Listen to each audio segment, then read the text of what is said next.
hopefully okay. Yeah?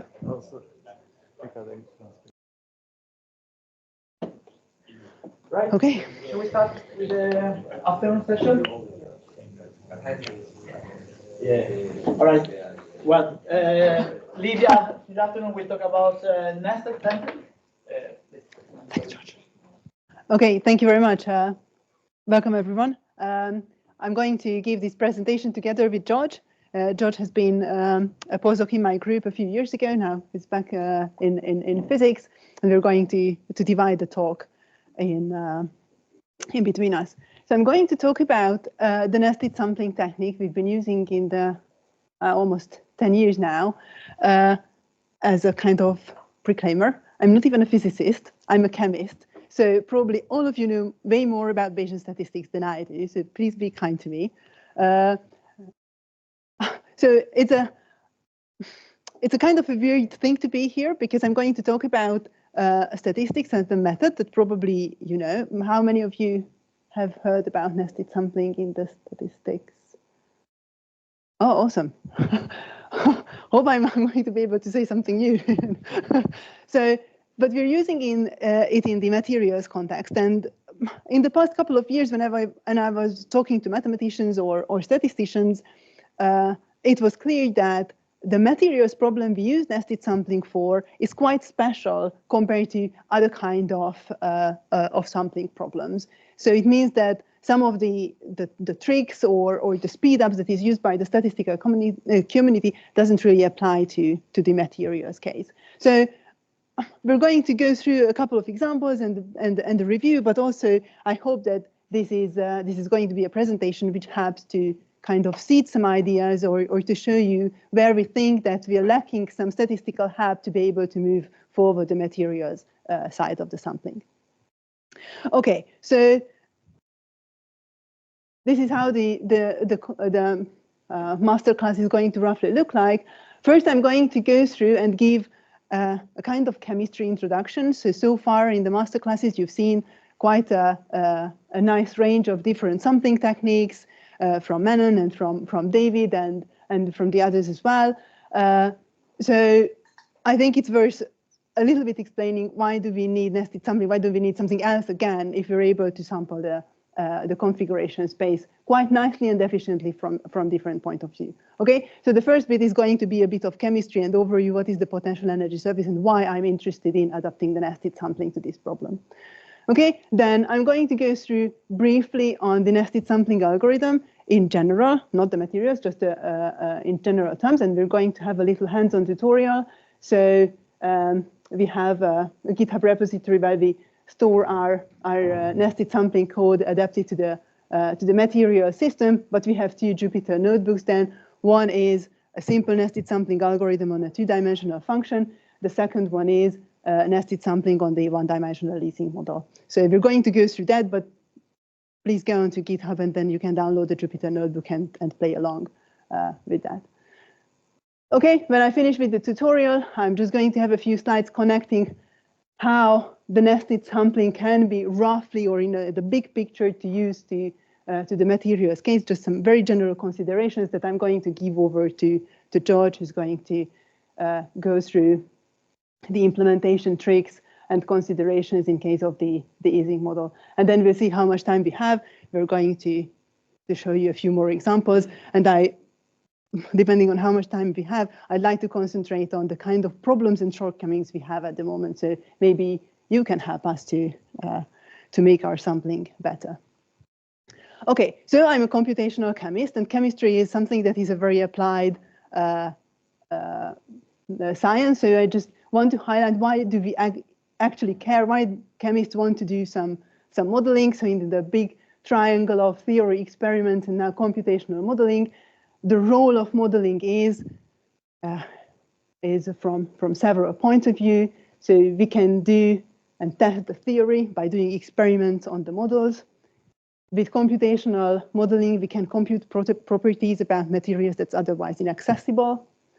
We can perform experiments under extreme conditions. Think about, we can predict properties at extreme pressure, extreme temperature, or we can work on model materials that we don't have to worry about that they are sensitive to the presence of oxygen or whatever. Okay, so we can do experiments on the computer that are simplified, and we don't have to worry about the conditions.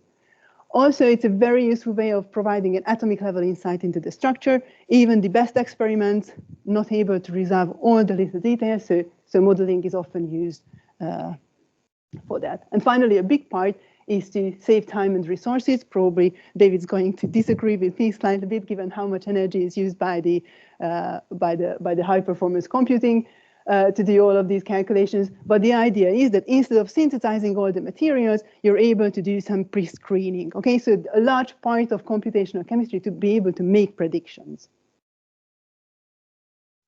Okay, but if you want to do that, oh, there's quite a bit of lag. We need to have some sampling. Okay, so we have a certain number of atoms, and then I don't think that I really have to spend much time on explaining that the number of possible arrangements of atoms is astronomical, so we have to have a clever way of finding those that are relevant. But the trick is, what is relevant? Relevant means different things depending on what is the scientific question we want to answer. Are we interested in what is the ground state structure, what is the crystal structure, or we're interested in whether there's a phase transition in the system, where is that phase transition between what phases, what are the pathways we can predict. So depending on the questions, the relevant means slightly different things. Okay, so but in case of this question, how do we actually generate the relevant samples? How we get to that?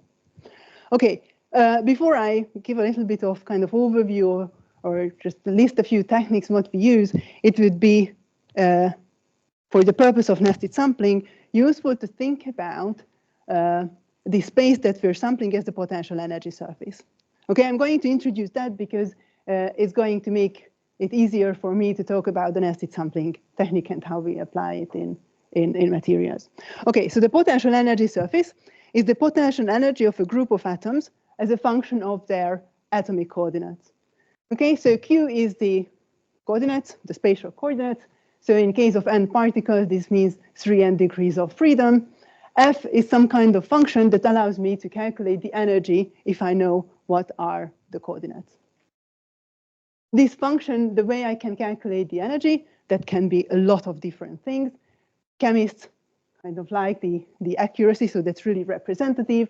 So this can be something like ab initio calculations, taking into account quantum chemistry, electronic interactions, and things like that. But it can be also something very, very simple that you've already seen, like the high sphere potential, where as a function of the distance of the particles, the energy is simply infinity or 0, with this as the diameter of the spheres.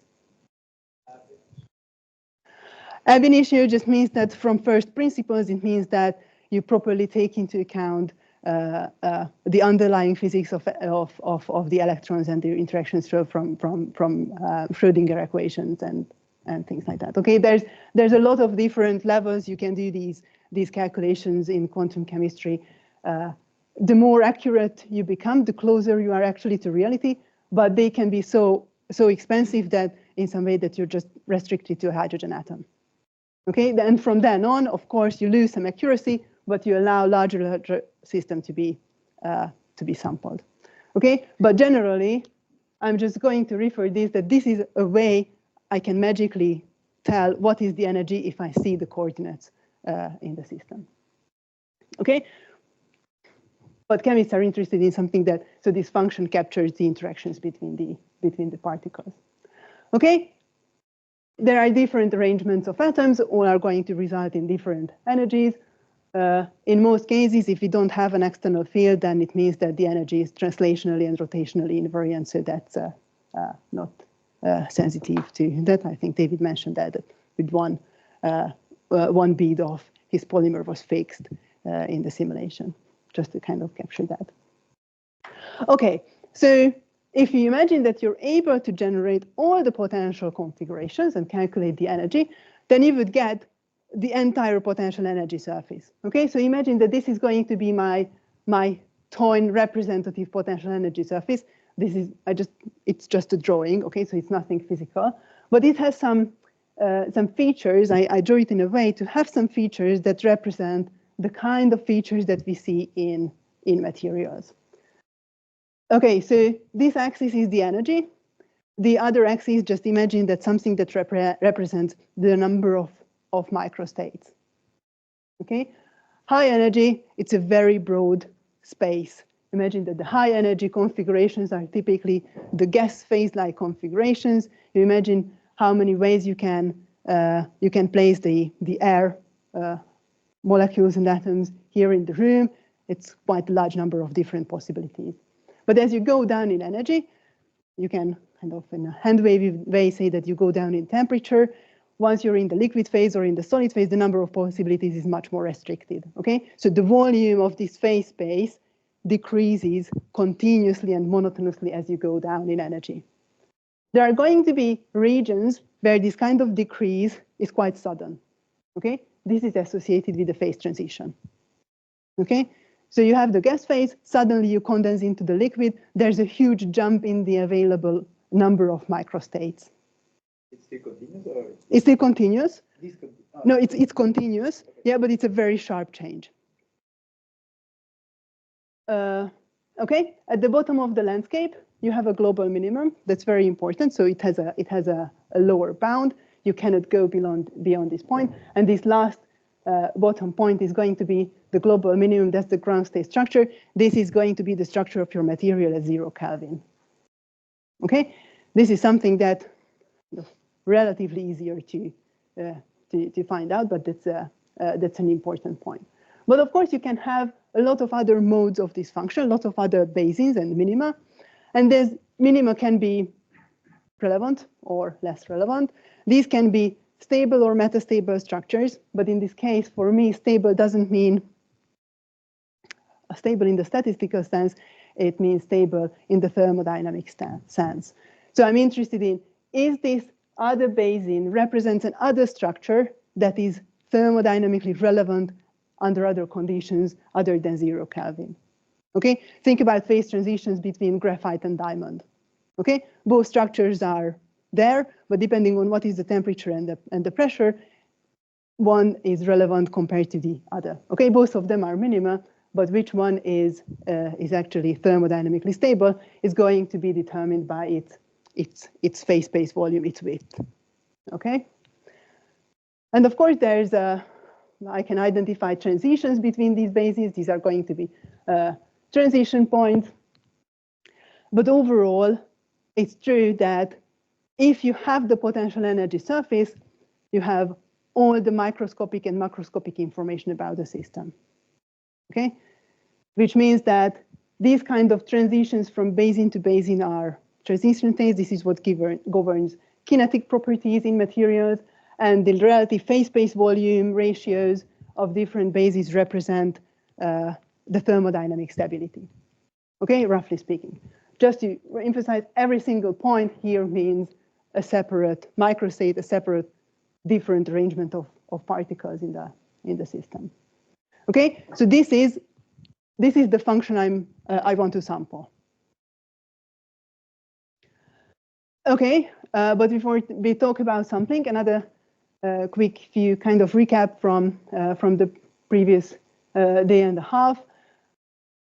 The microstates, of course, depending on which ensemble we're working on, do not have the same probability. So if we're working on the canonical ensemble, the probability of the microstate is going to be proportional to the Boltzmann factor. Okay, with the beta again being the temperature and the energies being the energy of the given microstate. Sorry, I subscript is the particle? Sorry, no. I subscript here is the microstate. Okay, so this is the ith microstate. Yes, yes, yes, yeah. And if I'm able to sum up the probabilities of all the microstates, I would get the partition function. Okay, and partition function is something that is really in the heart of statistical mechanics, and chemists kind of learn about it quite early on, because from the partition function, you can extract all thermodynamic properties.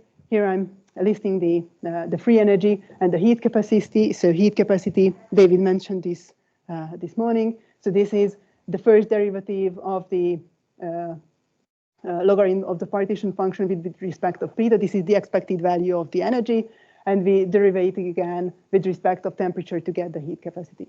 Okay, as you've seen, the heat capacity is something that you can extract from calculating the fluctuations of energy in a Monte Carlo simulation, for example. But getting the free energy, which tells a chemist if a free energy of a structure is lower than the free energy of another structure, it means that that structure is going to be what is formed by the material under the same conditions. Okay, so this is something that is critically important for chemists, but this is notoriously difficult to predict or calculate reliably and accurately in computer simulations.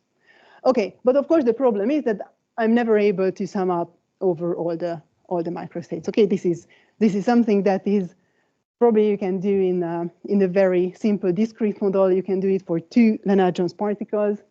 So the Lennard-Jones potential looks something like this. It goes to 0, so it's sigma over r to the 12 minus sigma over r to the 6. So this function, this is the repulsive part, and the power 6 describes the attractive part of the function, with the sigma parameter being the size and the epsilon parameter being the depth of the interaction. Okay, so this is one of the favorite kind of toy potential model for chemists and physicists. Okay, so 2 of these, if you have just 2 particles interacting with this potential, you can calculate the partition function, but if you have 3, you cannot do that numerically. So instead of trying to calculate or sample the entire potential energy surface, chemists has been using a range of different techniques that target different parts of the landscape. Okay, and they say that, okay, I'm interested in what is the ground state structure at 0 Kelvin. So there's a range of different global optimization techniques to find this single point in this entire function. Some of these are relatively simple, since this captures the energy of the configuration. From the energy, you can calculate the forces. The forces give you the gradients. So you can use simple gradient techniques to try to find your way down there. The problem is that usually you have hundreds and hundreds of millions and millions of different basins in this landscape. So there are other tricks you can do, how to jump from minima to minima, your genetic algorithm, things like that, trying to find the global minimum or a set of representative minima. Again, there are very specific techniques that can capture and find you the lowest energy path between 2 basins. So what is the transition state? There's molecular dynamics and a lot of different Monte Carlo techniques and flavors to sample a different energy or temperature range in this landscape. But the particularly tricky part is if you have a phase transition. So this is something that can be particularly challenging. And okay, I'm going to draw that because then it's going to be easier to see later on why nested sampling is actually excellent for the phase transitions. Is that there's a problem if you look at what is the energy of your macro state as a function of temperature. Probably I should use you here just not to confuse. This is not the energy of a single configuration. So how the energy of the system changes as you change the temperature. Let's say that you're in the liquid phase.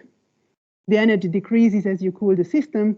And then the moment you reach the melting transition, so the system freezes, there's a jump in the energy, okay? So this jump is the latent heat. And the problem is, of course, that if you're trying to do the sampling, trying to capture this transition, if you're going in different temperatures, I can write beta here as well, just then it would be reciprocal, then it means that there's a point where you jump from solid to liquid, and that would mean a huge jump in energy.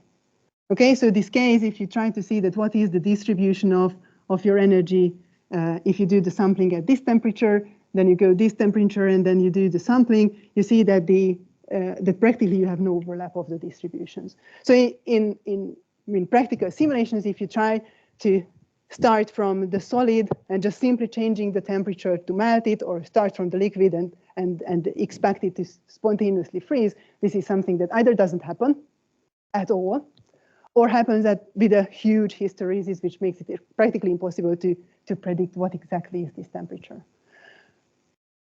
Okay, but of course there are ways to go around it, either by calculating the free energy of the different states, and when the free energy is the same for the two phases, this is exactly the point where you have the transition, or do some very simple tricks where you include both the solid and the liquid in the same simulation with an interface between them, and you simulate that. Okay, I don't want to go too much details there because that's beside the point. The important thing is that this is a very tricky part to sample.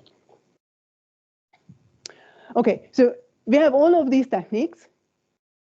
They work really beautifully and has been used for decades now, and there are always developments to these, but there are some kind of general issues if you try to get a picture of the entire potential energy surface. First of all, as you see, that most of these techniques are specific to a given part of the landscape. So if you want to say that, okay, I want to develop a new range of materials, I want to have an overview of their behavior, you have to use a range of different techniques to be able to learn its behavior under different conditions and different properties. And this is something that rarely happens, because that means, yeah, I mean, we're all humans. If you have to use different techniques which require different software and input parameters and convergence, this is just too much. Many of these techniques require prior knowledge of the structures. So you have to know what is the structure of the solid phase, what is the energy range I'm going to see the required behavior, what is the temperature range I have to do the sampling. And this is particularly a problem if you want to make predictions about a material. And I'm just going to just go back. So this was the way we calculate the energy, that we have some kind of functional form to determine the energy from the particle positions. And what chemists do, if you cannot afford to do proper quantum ab initio calculations, you come up with some kind of functional form that's going to represent or a true enough interpretation of the interactions between the particles. But what happens is that for every single potential function, this potential energy landscape is going to look different. And that's impossible to know how different or what in what respect. So when many cases happen that people say that, okay, I'm developing a function that's going to tell me what is the energy of a configuration, an energy if it were, let's say, iron.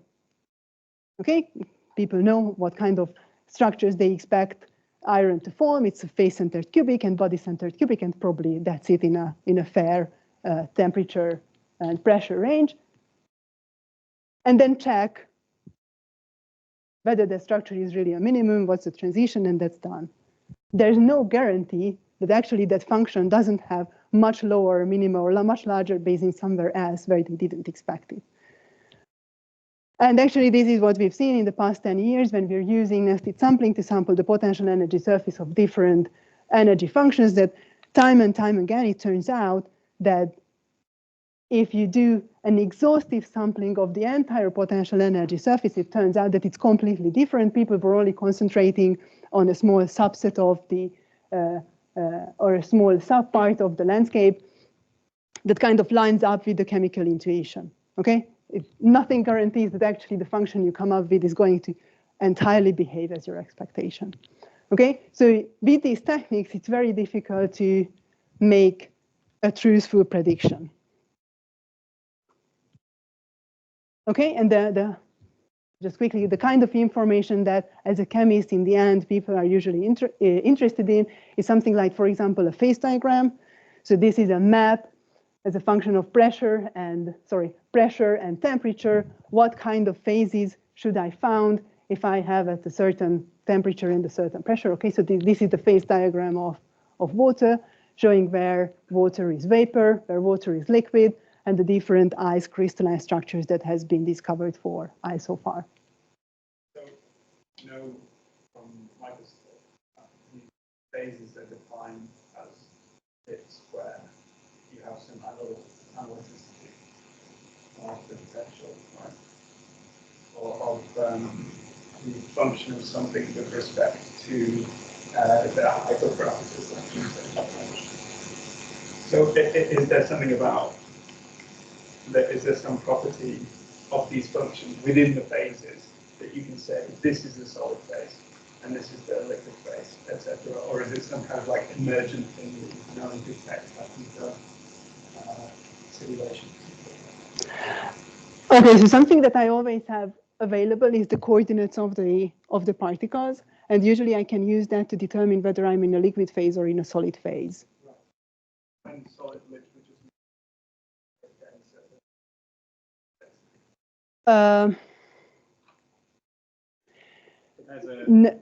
sorry. No, go ahead. But I guess, for example, in solids, you usually expect a more regular structure, whereas in liquids, there's some kind of vague amount of structure at a certain distance, but then that structure, that order breaks down as you get further away from a given atom.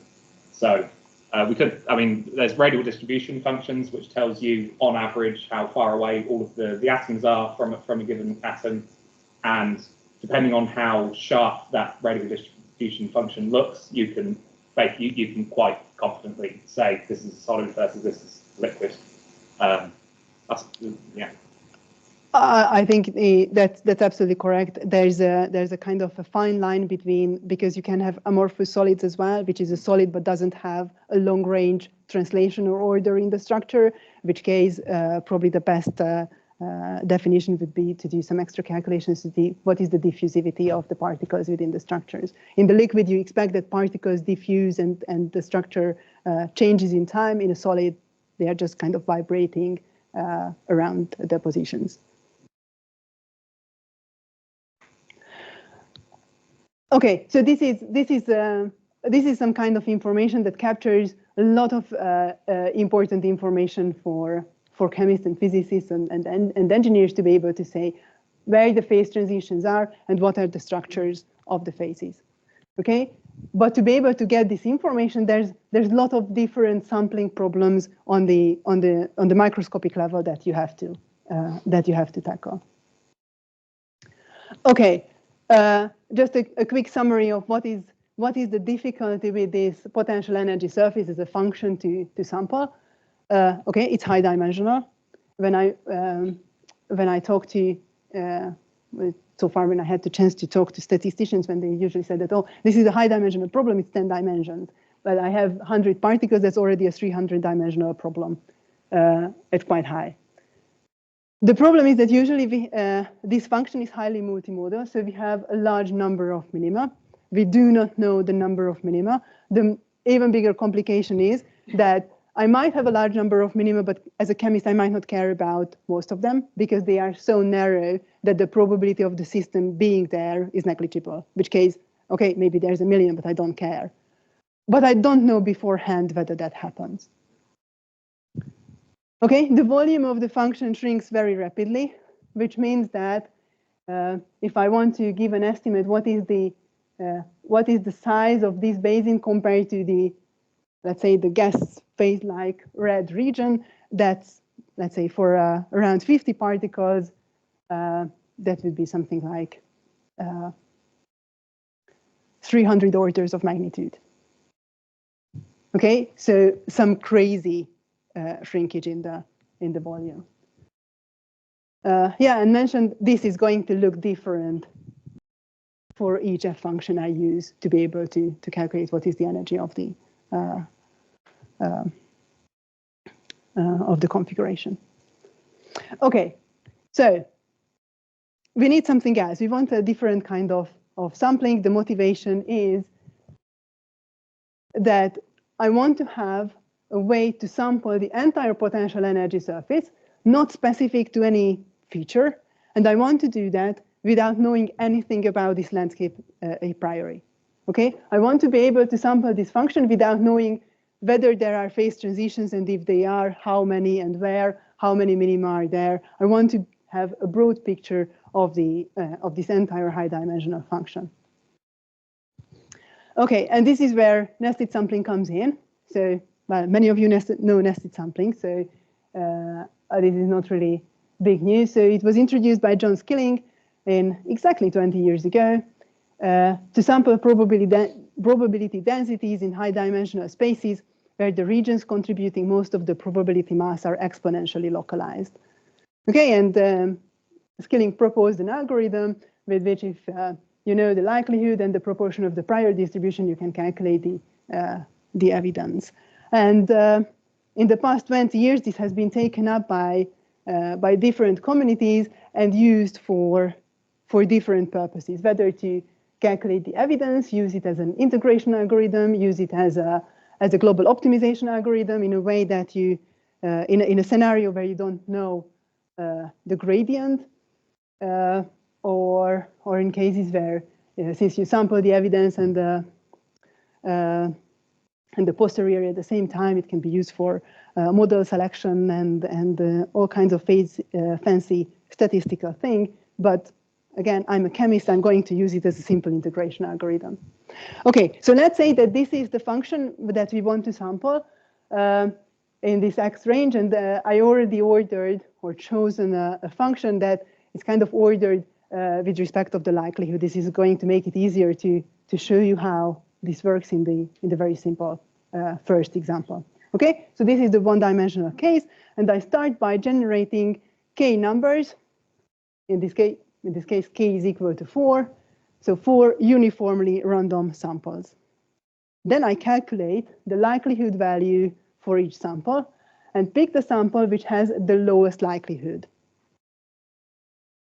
With that, I'm able to estimate what is the fraction of the space I'm exploring that is below this lowest, that is above this lowest likelihood value. Okay, I have 4 points. If they are uniformly distributed, they divide the space to 5 fractions, and on average, this is going to be the space below this likelihood is going to be 1/5 of the entire space, and 4/5 is going to be above. Okay, it's not going to be exactly perfect, but on average, this is going to be a good estimate. Okay, so this is how I'm going to estimate what is the volume. Okay, in the next step, I discard this lowest likelihood point from my set and generate a new one with the criteria that, again, this is uniformly picked from now in this restricted range. So it has to have a likelihood that is higher than the likelihood I've just picked previously. Do you just reject the point which is lower likelihood? Yeah, yes. We're going to see an example where we're going to do that exactly. And so here we are, the whole space is just what we're looking at, like the boundary and where the blue likelihood finishes, that's your whole space. Yeah. This is the whole space I was starting with, and now in the first step, this is the space I'm going to look at. In the second step, this is going to be my lowest likelihood, so now I'm going to be restricted to this range. So this way, I'm contracting my space and concentrating to higher and higher likelihoods. Okay, so this is kind of, I'm keep doing that until I'm satisfied. The stopping criteria can be a separate issue. It turns out that that's the only thing that is relatively easy for the materials case, where I'm close enough to the maximum likelihood, and I'm happy that I explored the space sufficiently enough that my integral can be deemed to be converged. Then I simply perform the sum of these weights and the likelihood values, and I get the area under the curve. Sorry, I didn't understand the stopping criteria. You said you know you have in the materials a good stopping criteria, which is. I think it's easier once we've seen a material sampling. Okay, the trick is going to be that our likelihood is going to be the energy, and its lower bounds if we know what is the lowest energy, and this is going to be representative of very low temperature configurations. And having said that, what we're interested in, usually I'm not that interested in what happens at 10 Kelvin. So if I'm sampled down to 10 Kelvin, I'm happy most of the time. Yeah, just as a kind of rough example, what's going on. So the idea is to have more points when the likelihood is high and a few points when the likelihood is not high. So the number of points is going to stay constant. At least let's save that. But then as you explore higher and higher likelihoods, your sampling is going to get finer and finer.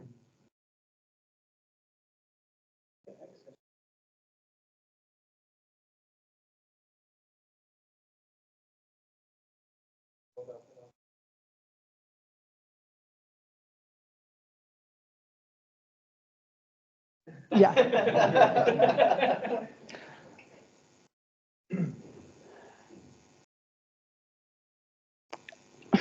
This is something that we can get back to again in the materials case, because it's not necessarily trivial to see how it's bounded in that case. Okay, so this is the likelihood. These are the weights. So I always know what is the fraction of this space. From the next step, I know what is the fraction of this space, so I can calculate what is the difference. And this is just simply using the trapezoidal rule or something like that. Actually, this step, what I do here, whether I do anything clever, is not really critical. Okay, so in the end, we calculated the evidence. Okay, so I think now it would be useful to see it in a more kind of hands-on way. So this is the address of the GitHub repository, and it has a Python notebook, nested sampling of 2D function. And I'm just going to go over. This is how the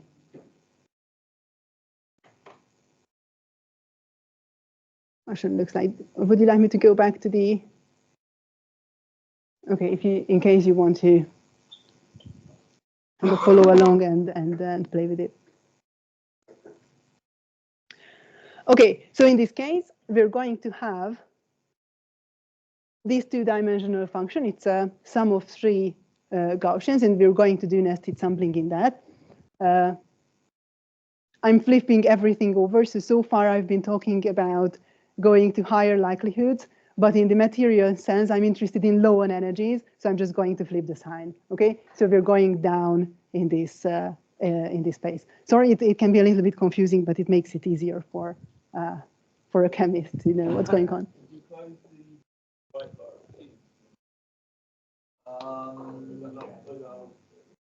Yeah, I don't know. No. Oh, right, okay. So We can, yeah. I can close at least this one. Yes. Yeah, maybe that's not the. Yeah, I think that's the better way of zooming in. Okay, so this is the very simple function we want to do a nested sampling on. Okay, so I just define a few functions. So again, we're going to be bound in the 0 to 10 x and y range. Okay, so we're going to be restricted to this. Okay, I have a function to create the new walkers. I'm not going to use the random walk for now. I'm just going to do a simple rejection sampling when I generate a new point. Okay, and I'm going to do the sampling using 100 walkers. So I'm going to have 100 random points to sample the phase space in this example. And I restrict to do a maximum of 1,200 iterations, but because of the rejection sampling is going to take longer and longer as I reach the global minimum, I'm going to stop, I think, once I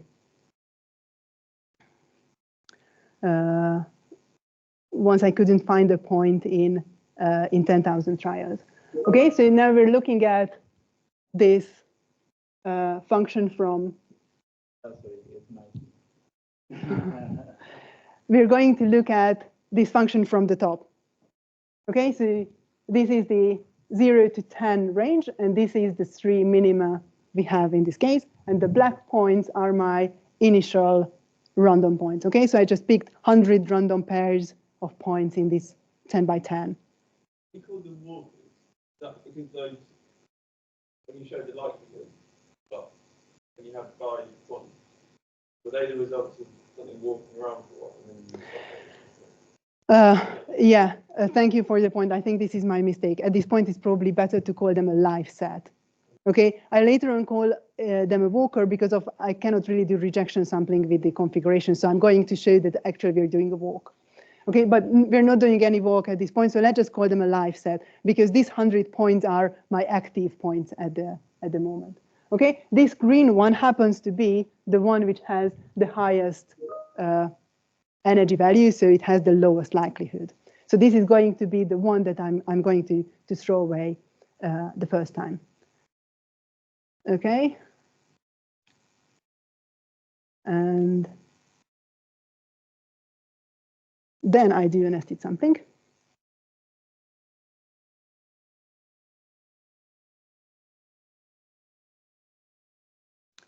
So you can see how we progress in nested sampling iterations and what is the current highest energy. And now we're in the smallest basin, kind of nicely contracting. Sorry, there we're tracking where the lowest point has been after each iteration. Yeah, the green is always the current highest energy one. Okay, I can run it again. I just need to, which I made a small mistake in not resetting the integral. Okay, so I'm plotting only every 10th iteration what's going on, and the green is the current highest one. So you can see that there's a point where kind of I'm sampling these disjointed basins once I'm below this transition. And now all my live points are here because these were discarded as the highest energy one. At every iteration here, you draw a random point in the plane, and then you're just rejecting. Yeah. So in the end, I'm generating a new point if I manage to accidentally pick one there. Yes. The toy simulation not really efficient. No, yeah, this is just, I can do that in this toy example. Yeah. Okay.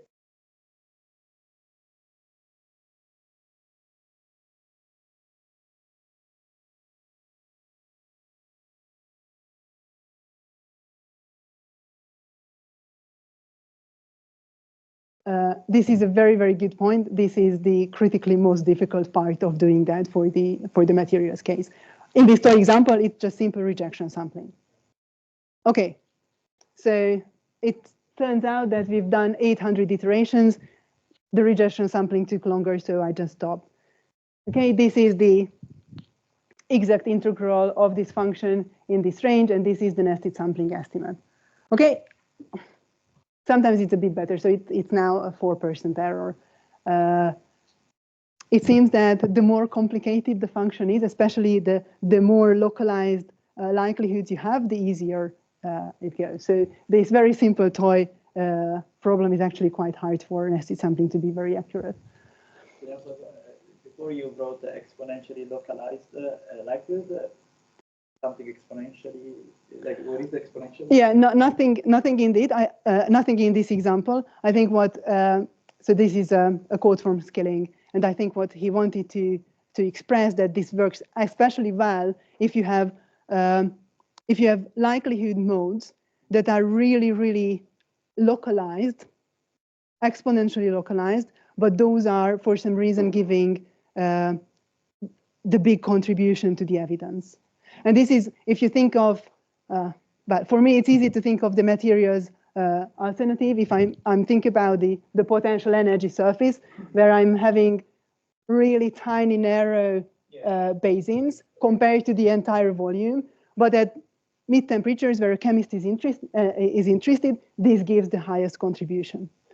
Okay, so compared to the whole landscape, this is extremely narrow, but still this is what I care about. Okay, are there any other questions?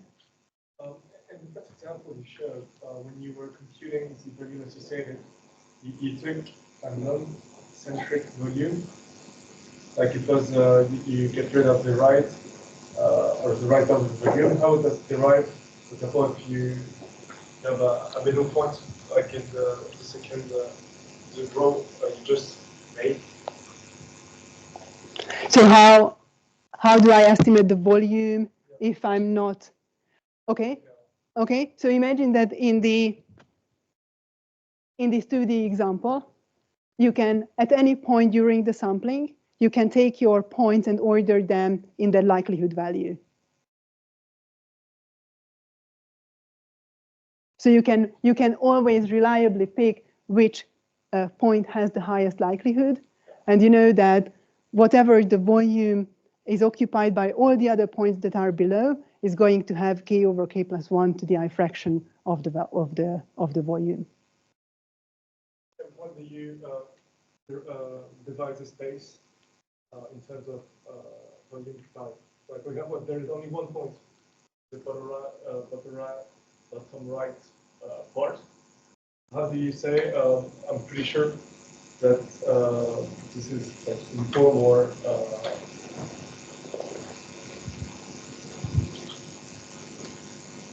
Okay, I'm not 100% sure I understand the question, Dan. The volume on the full well that's kind of like three-dimensional. Like once you pick, you had sort of on the slides the full red to blue, all blue, right? Yeah. So because the highest energy sort of it's the whole slice, and you know that you have like the full upper chunk in that diagram, it has to be 100 times, and then that looks like 10 by 10, and then the height. Is that what you mean, or? So when I calculate the integral, I have to know what is my area, if that's what you're asking. This is a 10 by 10, so my area is 100. So when I generate 100 points, if I go back to my initial starting configuration, okay, so you restarted it, so it's different now. So now this point has the highest likelihood, sorry, the lowest likelihood, so the highest energy. It means that if I'm able to sort all of these points, let me just read that I understand your question correctly. So what I can do is say that, okay, this is now between 0 and, okay, this is my maximum volume 100. I have my 100 points randomly uniform. I can sort them as a function of likelihood. This one is the green point. I know that this volume is 100 over 101 times the entire volume. how do you say my likelihood of that is going to take this one, like the square? How do you construct the square that you take out? This is my starting condition. I say that I want to integrate this function in this region. I can decide that I want to integrate only this part of the function, and this is within which I generate the points. Or I'm still misunderstood.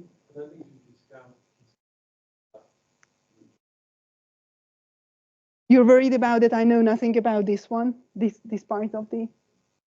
Okay. So you don't. So okay. What you say that my function is look like this, and I know nothing about this volume. Okay. This is small, so small I don't care.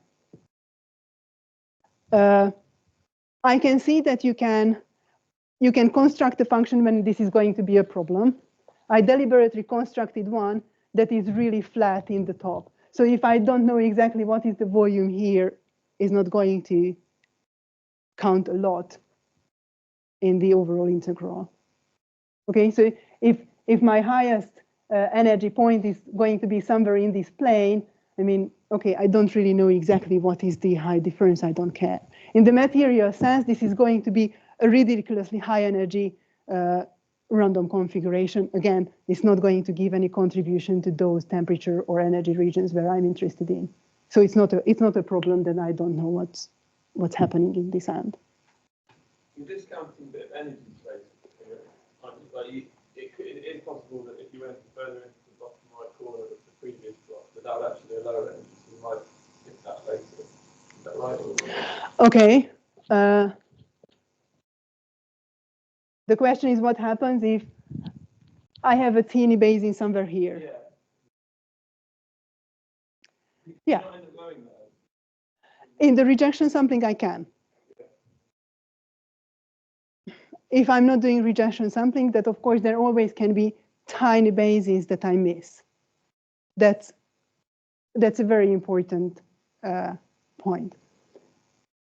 For the materials case, remember that tiny basins means those structures that are thermodynamically irrelevant. So if I don't go there, I don't mind. Except that there are a couple of exceptions. But you can come up with always with scenarios where a method doesn't work, and extremely narrow minima can be problematic for nested sampling. Okay, are there any other questions? Sorry.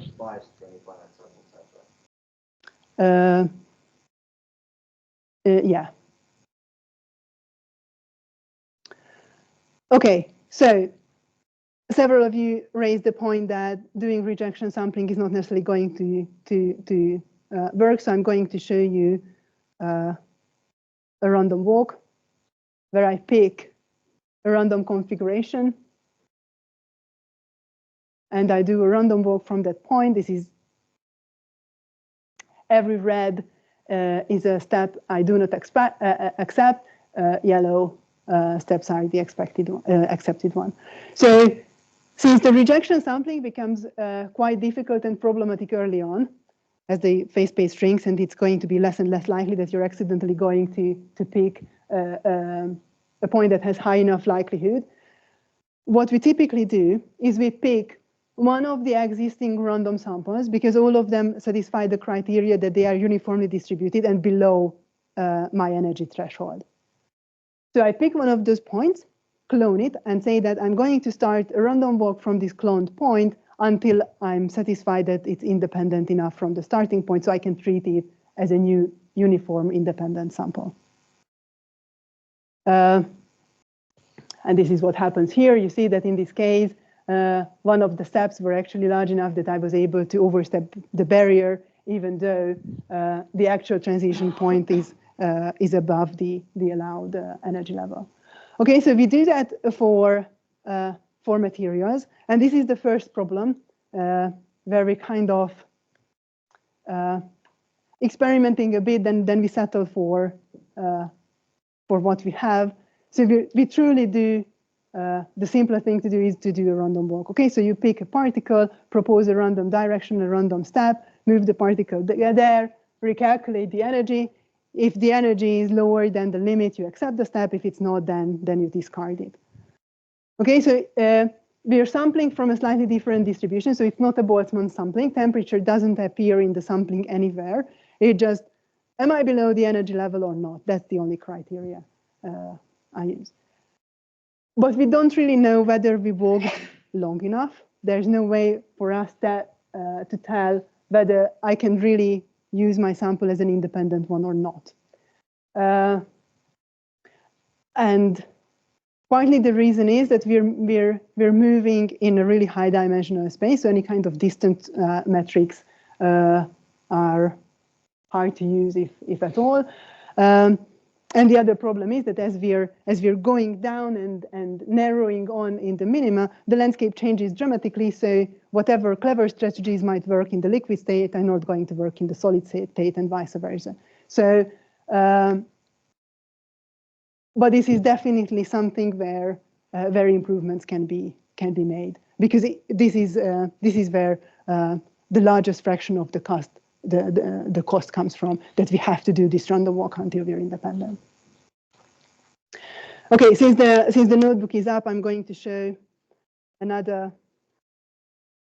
kind of exploration. So instead of doing a simple random walk, what we can do is we do a so-called Galileo Monte Carlo, where we pick a random velocity, we start moving in that direction, and if we move over the barrier, we really reflect back from that. Okay, there's maybe if we have time, we can talk about what else can we do to help. One problem with the random walk, that the single atom moves in the atomistic system are really efficient if this energy function depends on the distances of pairs of particles. So if it's a proper pair interaction, if it has any kind of many-body interactions, that single atom moves are computationally not efficient. And then the computational cost just really spirals.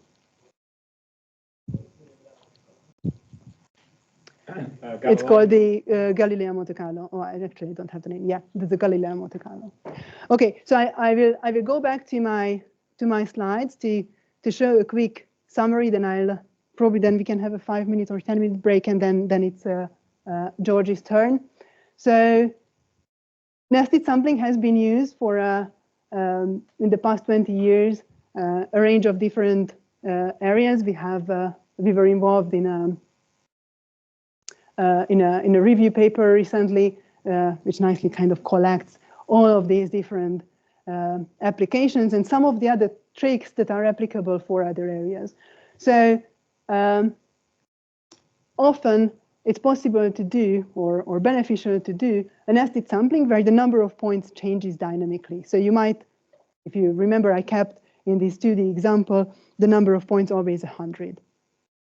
Okay, but there might be cases where it's beneficial to start off with 10, inflate your number of samples, and then decrease them later on.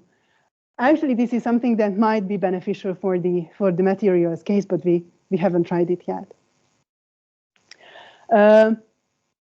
Another modification that is quite often used in astrophysics is once you do the sampling, you continuously monitor whether your samples are still in the same mode or you reach a point where your mode splits and you have two different basins. And at that point, you split your sampling and continue with separate nested sampling in these basins.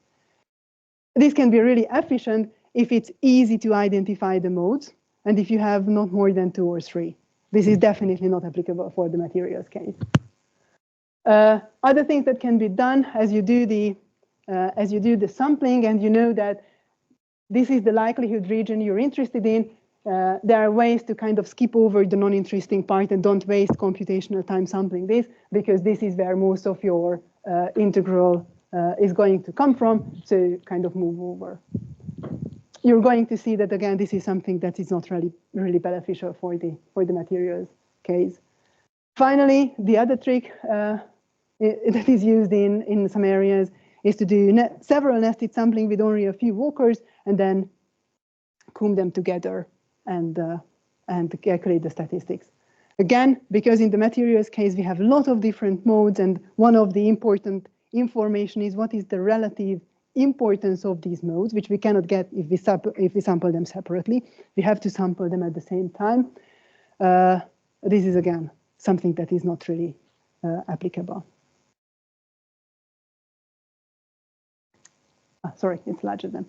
Okay, so what we do in the materials case, generate a set of random samples. These are going to generate random configurations. Okay, so it truly means, yeah, just throw in the atoms completely randomly into the simulation box. Okay, I'm going to switch the likelihood with the Boltzmann factor. But since the Boltzmann factor changes monotonously with the energy, I can actually do the sampling in energy, and this is going to be really, really beneficial since I do the sampling in energy, but I can evaluate this sum putting in any kind of beta in the post-processing step. Okay, so I don't have to do the sampling using the Boltzmann factor. I can do the sampling using the energy only. Okay, so I can at any point sort my configurations according to the energies, pick the one with the highest energy, discard that, generate a lower energy one, and this is the loop I'm doing. Okay, so this is my likelihood value. I just put in any kind of beta I'm interested in. This is my phase space volume weight. This is the same as the standard general nested sampling part, but if I perform this sum, what I get is the canonical partition function. Generate your new configuration with one of the configurations you have. Yeah. Yes, this is what we do.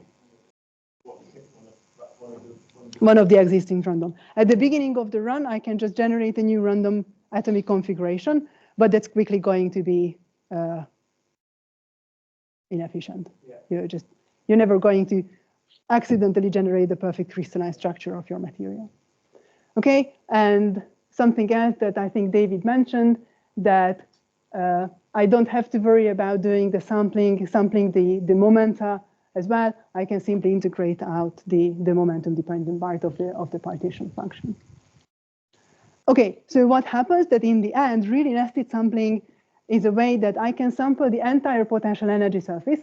So starting from the random configurations down to the bottom, and I didn't need to know anything about the landscape beforehand. I didn't need to know what are the solid structures. I didn't need to know whether there are phase transitions and where they are. And in the end, I get the partition function. And if I have the partition function, I have everything about the system, at least in terms of thermodynamics. Okay? But the difficulty is how we generate the new configuration. This is where 99% of the cost comes from.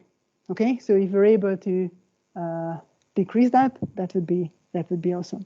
Okay, so I stop here. I think it's time to do a proper materials case, and then depending on how much time we have, I can talk a little bit more about specific problems we have with the technique. Yeah, please.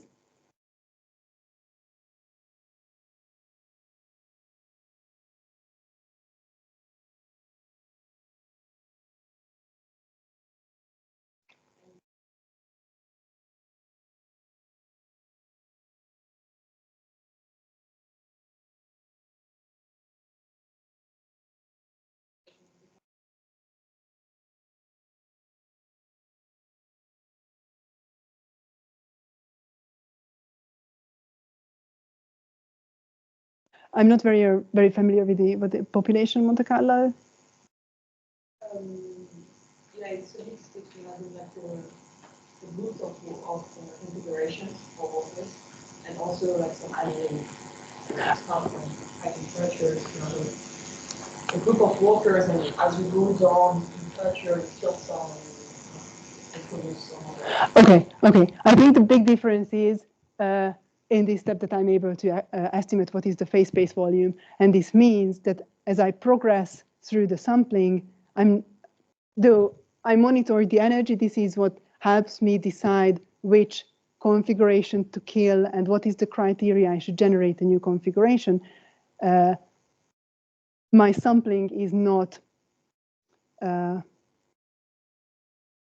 energy or temperature controlled. So if I go back to the example of the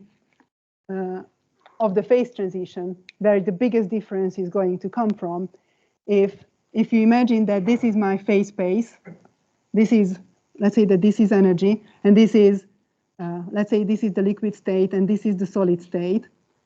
And in between the two, there's this part where the phase space volume changes quite dramatically due to the transition.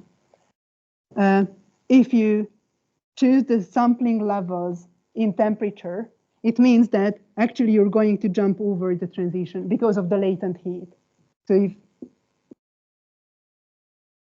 if you think that this is the temperature, this is the energy, then it means that you're going to have a huge gap in the energy. So you're going to sample here, and you're going to sample down there, but it's very difficult to find samples in between.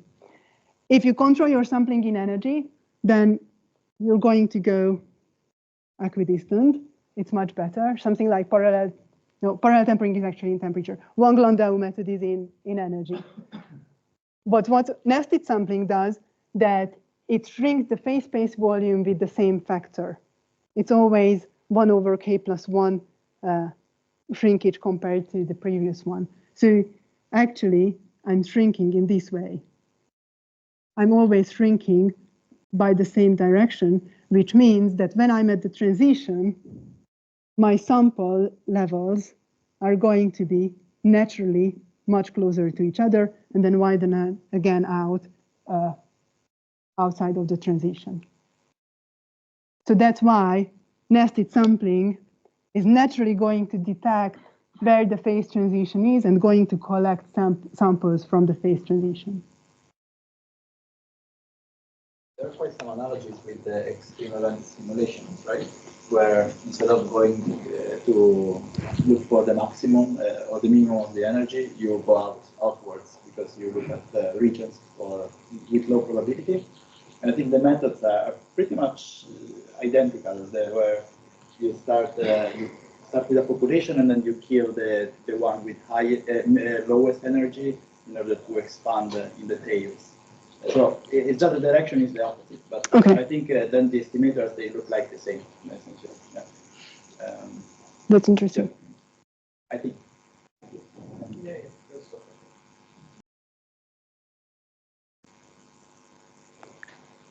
Okay, then. Shall we take a 10-minute break? Is it okay? Or? Yeah. That's good. Good. Yeah.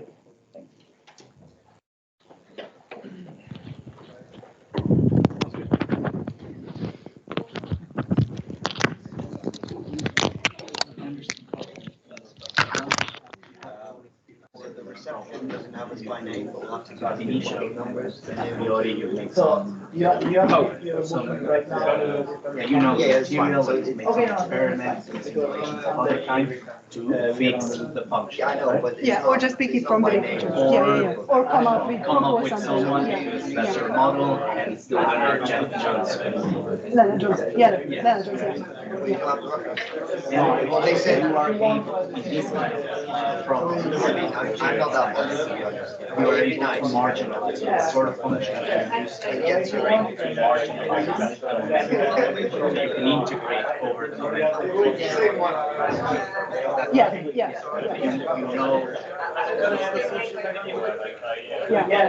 The kinetic contribution can be integrated. That sounds like this. So I can do.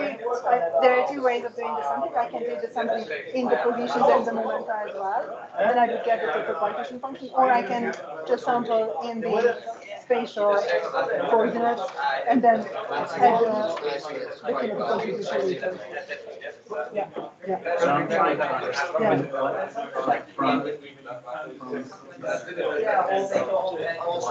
Oh, so sorry. We have Q and E, right? Q and E. You are able to integrate So now you only need to move around Q. That's what. Yes. Or in some problems, perhaps the other way around. Or maybe that's always the case, right?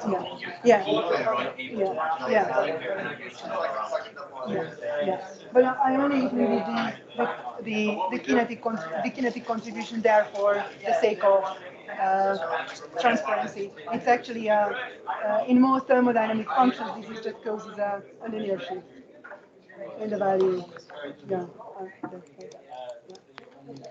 What was confused? Okay, sorry.